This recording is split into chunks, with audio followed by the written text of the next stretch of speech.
Assalamualaikum warahmatullahi wabarakatuh. Perkenalkan, saya Gudia Hesti Junia, BP 2010-862006 dari jurusan Ilmu Komunikasi Universitas Andalas. Pada video kali ini, saya akan memaparkan salah satu materi yang dibahas dalam psikologi komunikasi, yaitu komunikasi kelompok. Sebelum membahas lebih jauh tentang komunikasi kelompok ini, ada baiknya kita mengetahui terlebih dahulu konsep dari kelompok itu apa. Nah, kelompok dapat kita artikan sebagai sekumpulan orang yang berinteraksi dan memiliki tujuan bersama. Mereka saling mengenal satu sama lain, dan yang terpenting adalah mereka menyadari bahwa mereka adalah bagian dari kelompok itu. Pada hakikatnya, masing-masing dari kita adalah bagian dari kelompok, atau bahkan ada di antara kita yang merupakan anggota dari berbagai kelompok. Karena banyaknya jenis-jenis kelompok ini, sehingga muncullah yang namanya klasifikasi kelompok. Nah, klasifikasi kelompok yang pertama adalah kelompok primer dan kelompok sekunder. Kelompok primer merupakan kelompok yang di dalamnya terjadi komunikasi yang interpersonal, yang informal, komunikasinya yang meluas dan mendalam. Kelompok primer ini sangat identik dengan yang adanya keakraban. Di dalam kelompok primer, masing-masing anggota bisa mengetahui anggota lainnya dengan baik, atau bahkan mengetahui dengan baik kepribadian dari masing-masing anggota itu sendiri. Dan masing-masing anggota di dalam kelompok tersebut bisa mengetahui bagaimana backstage atau sifat aslinya dari anggota lainnya tadi. Lain halnya dengan kelompok sekunder. Di dalam kelompok sekunder, komunikasi yang terjadi sangatlah formal, dan kelompok sekunder ini tidak memiliki keakraban sebagaimana akrabnya kelompok primer. Di dalam kelompok sekunder ini, komunikasinya bersifat dangkal, tidak mengetahui bagaimana sifat aslinya atau tidak memiliki kedekatan yang interpersonal seperti halnya kedekatan yang ada pada kelompok primer. Contoh dari kelompok primer seperti keluarga dan sahabat, sedangkan contoh dari kelompok sekunder ini seperti organisasi massa ataupun organisasi yang ada di kampus. Klasifikasi kelompok berikutnya adalah kelompok in-group dan out-group. Sederhananya, kelompok in-group ini adalah kelompok kita yang kita ada di dalamnya, sedangkan kelompok out-group adalah kelompok mereka. Artinya, kelompok ini ada, tetapi kita bukan anggota dari kelompok itu. Kelompok in-group ini bisa berupa in-group primer, contohnya keluarga dan sahabat tadi, dan ada yang namanya in-group sekunder, seperti organisasi yang kita ikuti di kampus.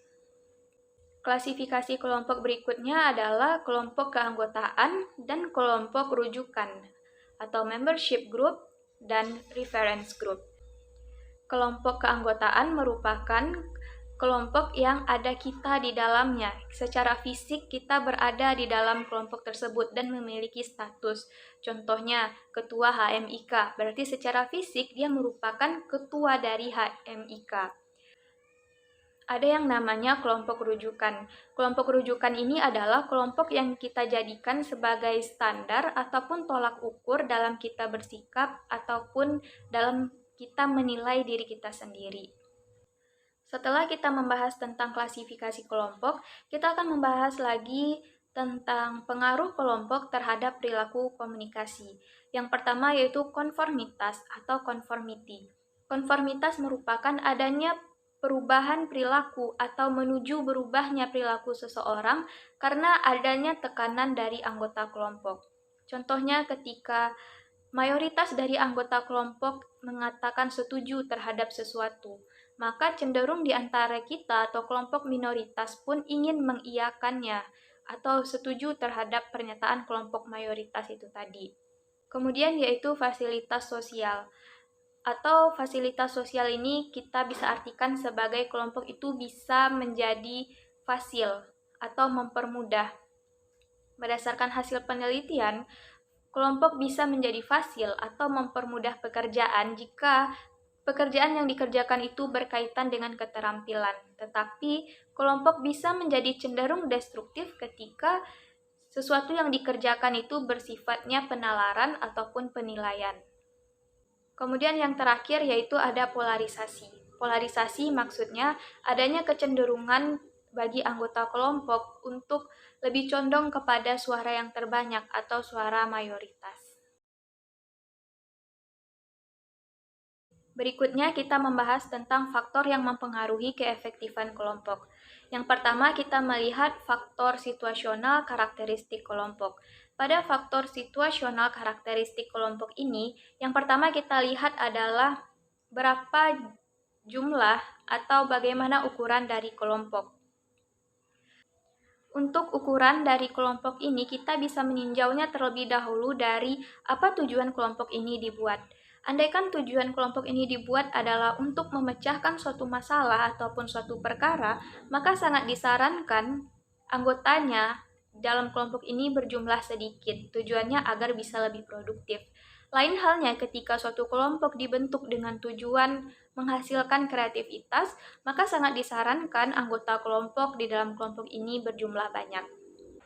Berdasarkan hasil penelitian, kelompok dengan jumlah anggota 5 optimalnya, maka kelompok tersebut akan jauh lebih produktif dibandingkan dengan jumlah anggota kelompok yang lebih dari 5, karena hal ini cenderung akan menghabiskan waktu saja dan akan banyak anggota yang tidak ikut berpartisipasi. Kemudian yaitu jaringan komunikasi. Jaringan komunikasi ini terdiri dari pola roda, pola rantai, pola Y, pola lingkaran, dan pola bintang. Berdasarkan dari kelima pola tersebut, diperoleh hasil penelitian bahwa kelompok yang paling efektif adalah kelompok yang menerapkan pola komunikasi pola bintang. Karena pada pola bintang ini, semua bagian dari kelompok, entah itu pemimpin ataupun anggota, mereka bisa saling berkomunikasi dan bisa saling mendapatkan feedback satu sama lain, sehingga di dalam kelompok cenderung terciptakannya keakraban. Berikutnya yaitu kohesi kelompok. Kohesi kelompok diartikan sebagai kekuatan yang mendorong anggota kelompok untuk tetap tinggal dalam kelompok dan mencegahnya meninggalkan kelompok. Kohesi kelompok ini erat kaitannya dengan kepuasan anggota kelompok. Makin kohesif kelompok, maka makin besar pula kepuasan anggota kelompok berada di dalam lingkungan kelompok itu. Berikutnya adalah kepemimpinan. Kepemimpinan ini merupakan faktor yang paling menentukan keefektifan kelompok. Seperti yang diklasifikasikan oleh White dan Lippitt, gaya kepemimpinan sebenarnya terbagi lagi menjadi 3. Ada yang namanya kepemimpinan otoriter, berarti keputusan dan kebijakan yang seluruhnya ditentukan oleh pemimpin. Ada yang namanya kepemimpinan demokratis, yang menampilkan pemimpin yang mendorong dan membantu anggota kelompok untuk membicarakan dan memutuskan semua kebijakan. Dan adanya kepemimpinan kebebasan atau laissez-faire, yang artinya kebebasan penuh bagi anggota kelompok untuk mengambil keputusan dengan partisipasi pemimpin yang minimal. Berikutnya yaitu keefektifan kelompok dilihat dari faktor personal atau karakteristik dari anggota kelompok. Yang pertama, kebutuhan interpersonal. Motivasi orang-orang bergabung menjadi bagian dari anggota kelompok adalah berbeda-beda, dan umumnya itu terbagi lagi menjadi 3 motivasi. Yang pertama, ingin masuk menjadi bagian dari kelompok. Yang kedua, ingin mengendalikan orang lain dalam tatanan hierarki atau ingin menjadi pemimpin. Yang ketiga, ingin memperoleh keakraban emosional dari anggota kelompok lain atau ingin menambah relasi. Yang kedua yaitu tindak komunikasi. Tindak komunikasi ini artinya keefektifan kelompok dilihat dari bagaimana anggota atau masing-masing dari anggota kelompok bertindak. Setiap anggota umumnya terjadi pertukaran informasi di antara mereka. Nah, setiap anggota tentunya berusaha menyampaikan ataupun menerima informasi tersebut. Yang terakhir adalah peranan. Seperti tindak komunikasi, maka otomatis masing-masing dari anggota kelompok memiliki peranan. Keefektifan kelompok dilihat juga dari bagaimana masing-masing anggota kelompok menjalankan perannya. Berikutnya yaitu berkaitan dengan bentuk komunikasi kelompok. Yang pertama, komunikasi kelompok deskriptif. Dalam komunikasi kelompok deskriptif ini terbagi lagi menjadi 3. Yang pertama yaitu kelompok tugas model Fisher. Ini dikemukakan oleh Aubrey Fisher yang menyatakan bahwa kelompok tugas melewati 4 tahap dalam komunikasinya. Yang pertama yaitu ketika masing-masing dari anggota kelompok saling mengenal satu sama lain. Setelah mereka saling mengenal, muncul yang namanya perbedaan di antara anggota. Dan dari perbedaan ini, adanya rasa ingin mempertahankan posisinya masing-masing, sehingga terjadi polarisasi. Masuk pada tahap pemunculan, dalam artian anggota mulai mengurangi tingkat polarisasinya, dan memasuki pada tahap akhir, anggota mulai berani memberikan komentar atau speak up terkait dengan kerjasama dan memperkuat setiap keputusan yang ada di kelompok. Kemudian kelompok pertemuan, model Bennis dan Shepherd. Kelompok pertemuan ini dijadikan sebagai sebuah sarana untuk mengembangkan diri. Tetapi pada tahun 1970-an, para peneliti justru menemukan bahwa kelompok pertemuan tidak hanya membantu pertumbuhan diri, tetapi juga mampu mempercepat penghancuran diri. Hal ini karena peneliti banyak menemukan bahwa banyak kerusakan psikis akibat kepemimpinan kelompok yang rusak. Seperti yang kita ketahui, orang memasuki kelompok pertemuan untuk mempelajari diri mereka dan mengetahui bagaimana persepsi orang lain terhadap dirinya. Berikutnya yaitu kelompok penyadar. Terdapat 4 perkembangan proses kelompok penyadar. Yang pertama, kesadaran diri akan identitas baru. Nah, untuk menimbulkan kesadaran diri ini, orang-orang yang berkumpul di dalam kelompok harus terdiri atas orang-orang yang mempunyai karakteristik yang menjadi dasar pembentukan kelompok. Contohnya, kelompok feminisme, maka anggotanya adalah perempuan. Tahap kedua, identitas kelompok melalui polarisasi. Kelompok mempolarisasikan identitas dirinya dengan kelompok lain. Dan tahap ketiga, menegakkan nilai baru bagi kelompok. Kemudian memasuki tahap akhir, yaitu menghubungkan diri dengan kelompok sejenis lainnya. Setelah membahas tentang komunikasi kelompok deskriptif, berikutnya ada yang namanya komunikasi kelompok preskriptif. Komunikasi kelompok preskriptif ini dibagi lagi menjadi 2. Yang pertama yaitu format diskusi. Para ahli berpendapat beberapa format diskusi yang didasarkan pada susunan tempat duduk, urutan siapa yang berbicara dan kapan dia diperbolehkan berbicara, dan adanya aturan waktu yang diizinkan untuk berbicara. Beberapa bentuk format diskusi. Yang pertama yaitu diskusi meja bundar. Diskusi meja bundar ini diartikan komunikasi bebas dilakukan oleh anggota kelompok karena susunan tempat duduknya yang bundar. Berdasarkan hasil penelitian menunjukkan bahwa susunan meja bundar memudahkan partisipasi spontan yang lebih demokratis daripada susunan meja segi empat yang memiliki kesan otokratis dan kaku. Kemudian ada yang namanya simposium. Simposium merupakan serangkaian pidato pendek yang menyajikan berbagai aspek dari sebuah topik atau posisi yang pro dan kontra terhadap masalah kontroversial. Kemudian ada yang namanya diskusi panel. Diskusi panel ini merupakan format khusus yang anggota-anggota kelompoknya berinteraksi, baik berhadap-hadapan ataupun melalui seorang moderator di antara mereka sendiri dan dengan hadirin, membahas tentang masalah yang kontroversial umumnya. Kemudian ada yang namanya forum. Forum merupakan waktu tanya-jawab yang terjadi setelah diskusi terbuka. Khalayak memiliki kesempatan untuk mengajukan pertanyaan dan memberikan tanggapan. Terdapat 5 macam forum, yaitu forum ceramah, forum debat, forum dialog, forum panel, dan forum simposium. Kemudian ada yang namanya kolokium.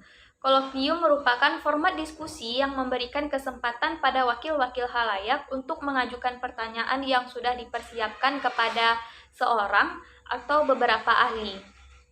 Kemudian ada prosedur parlementer, artinya format diskusi yang secara ketat mengatur peserta diskusi yang besar pada periode waktu tertentu ketika sejumlah keputusan harus dibuat. Para peserta harus mengikuti peraturan tata tertib yang telah ditetapkan secara eksplisit.